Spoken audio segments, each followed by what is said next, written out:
So it's been slow progress, but finally have all the aluminum released and hanging down some.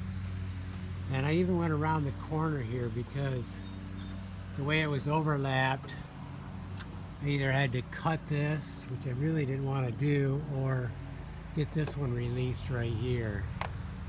So I did that because I planned on going right around the corner next anyways.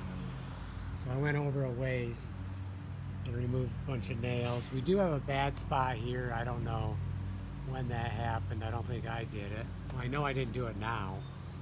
I don't think I did it when the trees, I had trimmed a lot of trees here, so maybe that's what did it. So next, I'm gonna pull this board right here. It's a little shaky over in the center, but it's not terrible. But I want one solid piece of hemlock there. But first, we have to put one underneath here. I don't know if you can see, yeah, right there.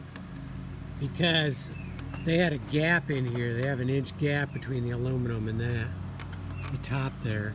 So I need good support there. So by putting that one in first, then we'll cap it, put the aluminum back on, and then another cap, just like we did on the back.